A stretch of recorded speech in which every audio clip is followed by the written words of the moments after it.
Welcome to the Student CEO Podcast. Glad to be here for this one. So today we're doing a deep dive into a stack of research that I think is going to hit really close to home for a lot of you listening. Yeah, it might feel a little bit like we've been reading your diary. Or your panic spiral. Yeah. Because look, here's the situation.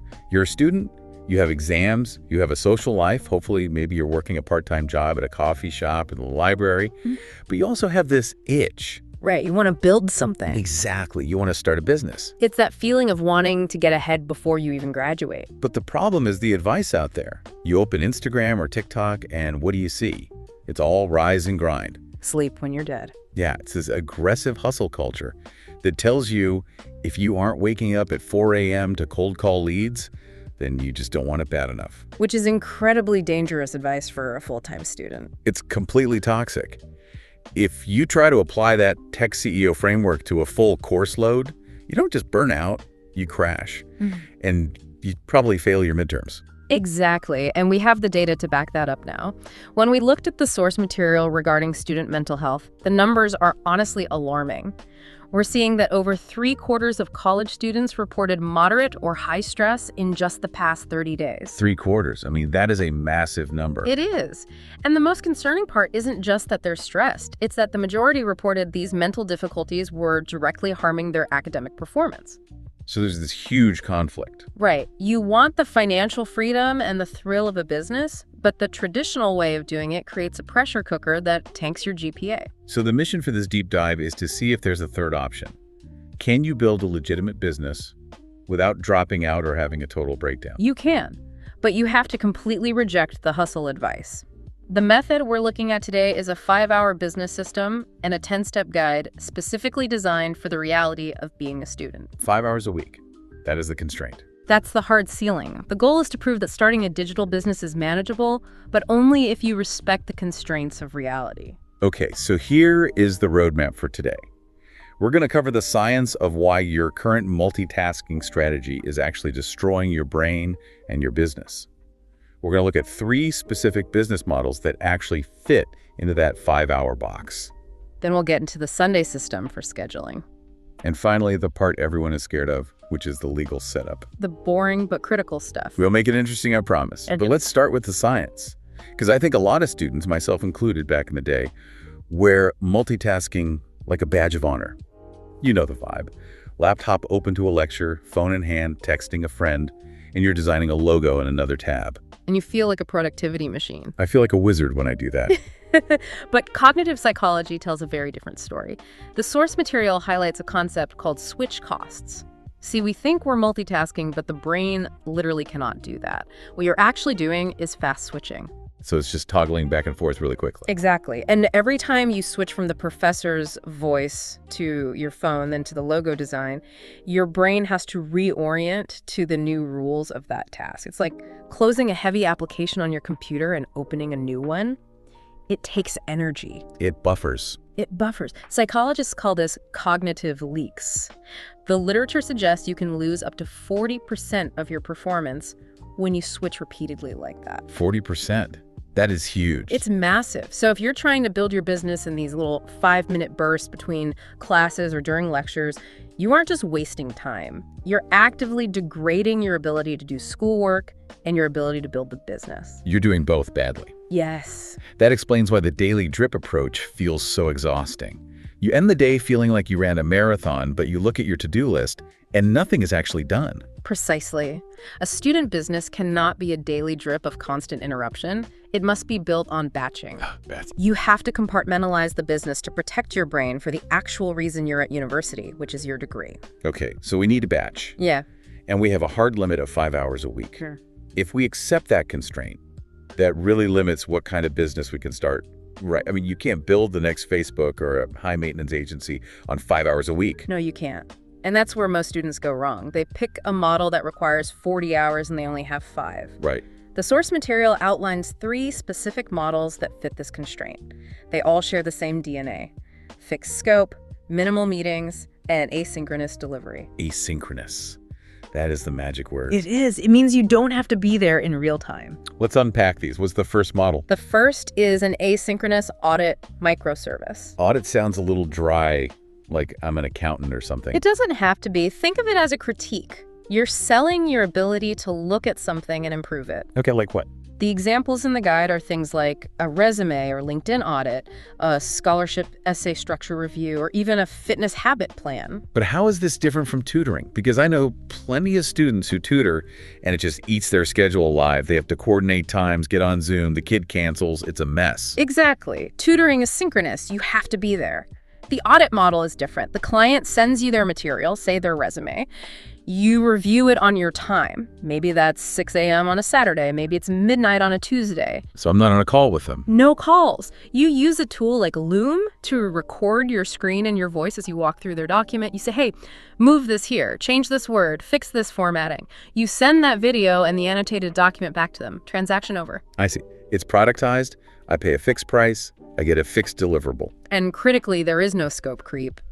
It's one video, one document.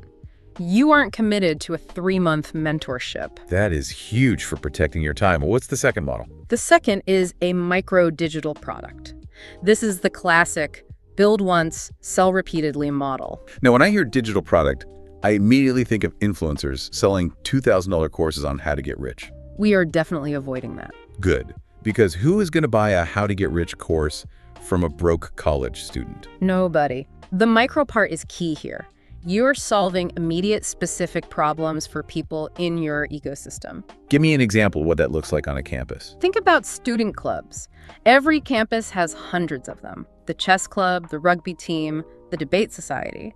They all need flyers, social media graphics, and event calendars. And usually the person running them is a biology major who has never opened Photoshop in their life. Exactly. So if you are a design student or just good at Canva, you build a club branding kit, you make it once, you list it for $20, and you sell that same file to the chess club, the rugby team, and the debate society. So you shift your time from making the thing to just distributing the thing. Correct.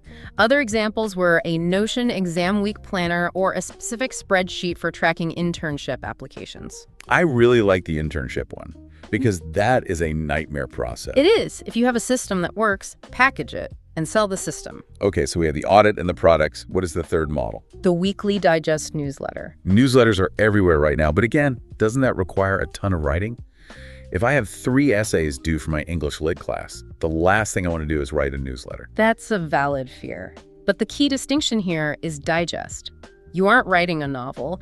You aren't trying to be an opinion columnist. You are a curator. So you're a filter. You are collecting, filtering, and summarizing.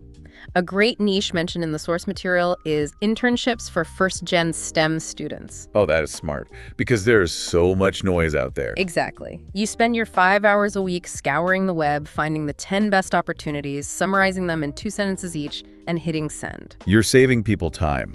And it's highly predictable. You know exactly how long it takes. It's perfect for batching. So the common thread here, audit, product, digest, is that none of these require a discovery call. None of these require you to check your calendar to see if you're free at 2 p.m. on Thursday. Correct. Custom scoping and meetings are the enemy of the 5-hour week. Okay, so we have the models. But now we have to make a choice. And this is where I think students get stuck. I'm a psychology major, but I like knitting, but I also know how to code. How do you find your niche without just guessing? This is phase 1 of the 10-step guide.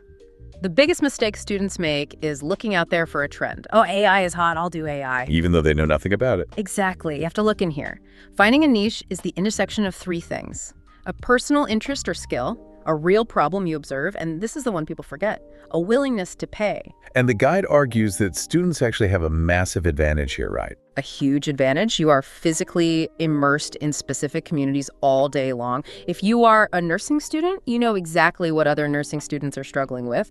Maybe it's memorizing pharmacology. Right. You hear the complaints in the cafeteria. You live the complaints. So don't try to be a business consultant for Fortune 500 companies. Be the pharmacology guru for your classmates. Use your major. Use your proximity. Exactly. But, and this is a big but, there is a trap. There is always a trap. The validation trap. Students are builders. We get an idea like, I'm going to build an app for organizing dorm cleaning schedules, and we immediately start coding or designing the logo. We spend 3 months building the thing before we ever talk to a human being. And that is deadly. The expert rule here is talk to 10 people who match your ideal customer persona first. Just talk to them. Interview them. But here's the trick. Do not pitch your idea. Wait, don't pitch. Then what's the point? If you say, hey, would you buy my app? Your friends will lie to you. They'll say, yeah, sure, because they want to be nice. Instead, you ask about the problem. You say, what is the most annoying thing about living in the dorms right now? And you just listen. You listen for their specific language. If they say it's a nightmare because nobody knows whose turn it is to take out the trash, you write that down. Because later, when you market your product, you use those exact words. Is taking out the trash a nightmare? Exactly. Okay. They'll think you're a mind reader. The goal is to get a wait list or a pre-sale before you write a single line of code. If you can't find 10 people to talk to or 3 people willing to pay, you don't have a business, you have a hobby. That saves so much time. You aren't building into the void. Okay, let's say we've done that. We have a validated idea. We know we're doing a microproduct. Now we get to the logistics. How do we actually fit this into a crazy exam week? This brings us to the 5-hour weekly operating system. It's broken down into 2 parts, the Sunday system and the 4 power hours. Let's start with Sunday. This is the planning phase. Yes, it's 1 hour, same time every week. The first 10 minutes are the reality scan. Which is basically looking at your syllabus and trying not to cry. Sometimes it's looking at the deadlines. If you have a massive midterm or a paper due on Tuesday, that is your must-win. The business might need to throttle down that week, and that is okay. That's the student part of student CEO. Right. Then you pick one business KPI, just one. Maybe it's contact 10 leads. Then you time block the week. But the most interesting part of the Sunday system is the last step, the no list. I love this concept. Tell us about the no list. You pre-decide 2 to 3 things you will not do this week. Give me some examples. I will not say yes to extra shifts at the coffee shop. I will not check email before 10 a.m. I will not go to that optional mixer on Thursday. It's about preserving energy. It's about preventing decision fatigue. If you wait until Thursday to decide if you're going to the mixer, you waste mental energy agonizing over it. If you decide on Sunday, the answer is just no. It's done. Okay, so that's Sunday. Now we have the 4 power hours for execution. These are spread throughout the week. Yes. Hour 1 is pipeline. This is sales. But remember, no meetings. So what are we doing? You are sending 10 to 15 targeted messages to that ideal customer you identified. Sliding into the DMs professionally. Very professionally. Hey, I saw you're working on X. I have this resource. Want to see it? Simple. Hour 2. Delivery. This is doing the work. If you sold a resume audit, this is when you record the video. The rule is fixed scope. Stop when the hour is up. That is hard for perfectionists. B+ work that ships is better than A+ work that stays on your hard drive. Amen to that. Hour 3. Asset build. This is my favorite. You are creating leverage. You're writing a template or an SOP or automating an email. You are doing work once that pays you back forever. And hour 4. Distribution plus systems. Scheduling your social posts for the next week and cleaning up your digital workspace. It's very structured. It has to be. The rule is if it isn't on the Sunday plan and doesn't improve grades or business outcomes, it's a no. That is the discipline. Okay, Yeah. I want to transition to the topic that usually makes students break out in hives, the legal stuff. The paperwork. We've got this idea, we're doing the work, but there is this fear. Am I breaking the law? Do I need a lawyer? Do I need thousands of dollars? And you see ads online that prey on this fear. Set up your LLC for $500. So cut through the noise. What do we actually need? You need a little bit of patience and you need to follow the steps. Step 1 is structure. For almost every student digital business, the LLC, limited liability company, is the practical choice. Why? Why not just be a sole proprietor? Liability protection. It separates your personal assets from your business liabilities. Can you explain that in plain English? Sure. Let's say you send out a newsletter with advice and someone claims it ruined their career and they sue you. Nightmare scenario. If you are a sole proprietor, they can come after your personal savings, your car, your laptop. If you have an LLC, they can generally only touch what is inside the business.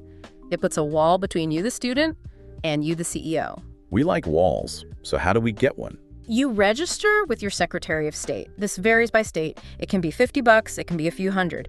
But you fill out a form online. It takes 20 minutes. And then comes the tax ID. I feel like this is where the scams happen. This is my biggest pet peeve. You need an EIN, employer identification number. It's like a social security number for your business. And how much does that cost? $0. Free. Totally free. You go to the IRS website, you fill out the form, you get the number immediately. Do not pay a third party to do this. Good tip. Save that money for textbooks. Or pizza. Definitely pizza. Now, once you have the EIN, step 3 is non-negotiable. Open a separate business bank account. Why can't I just have them Venmo my personal account? It's so much easier. Because of commingling. If you mix your pizza money with your business revenue, you are telling the courts that you and the business are the same person. And that destroys the wall we just built. Exactly. It allows them to pierce the corporate veil. So open a free business checking account. There are tons of online options. All income goes there. All business expenses come from there. And speaking of expenses, the guide mentions a free tool stack. We shouldn't be spending a fortune on software, right? Absolutely not. You can run this whole thing for almost zero monthly cost. Use Notion for your business HQ, Canva for visuals, Card for a simple one-page website, Loom for async delivery, MailerLite for email. All of those have free tiers. All of them. The golden rule is you shouldn't be spending monthly fees until you are making monthly revenue. That makes it feel so much less risky. The only thing you're really risking is your time. And even that is protected by the 5-hour limit. So let's take a breath. We've covered the science of switch costs, the 3 async models, the validation interviews, the Sunday system, and the legal setup. It feels doable. It is doable, but it requires a mindset shift. What's the shift? It's understanding that you don't need to drop out to start up. We have this mythology of the college dropout billionaire, Mark Zuckerberg, Bill Gates, and it makes students think they have to choose the degree or the business. But for 99% of people, dropping out is a terrible idea. Exactly. The degree is valuable. The network is valuable. You need a system that fits the reality of being a student. It's not about doing more. It's about doing the right things in the limited time you have. And I want to leave the listeners with a final thought on implementation intentions. This was in the psychology section of the source material. This is a powerful tool for boundaries. It's using an if-then rule to protect your time. How does it work? You create a rule for yourself. If a new opportunity comes up that isn't on my Sunday plan, then I will say I'm at capacity this week. Can we reconnect next week? It takes the emotion out of saying no. It reduces rumination. You aren't agonizing over whether to go to the party or take on the extra project. The rule decides for you. That is powerful. So for everyone listening, your first step is simple. It's that Sunday planning session. Block out that 1 hour. Look at your syllabus. Pick your model. And just start. The validation phase, talking to 10 people, costs you nothing but a little bit of courage. Absolutely. Now, we threw a lot of information at you, state registration links, tool stacks, specific scripts for saying no. You don't have to memorize it all right now. We have the full breakdown ready for you. Exactly. To get the full breakdown of state links, this specific scripts for saying no, and the 10-step checklist, make sure to download the free guide in the description.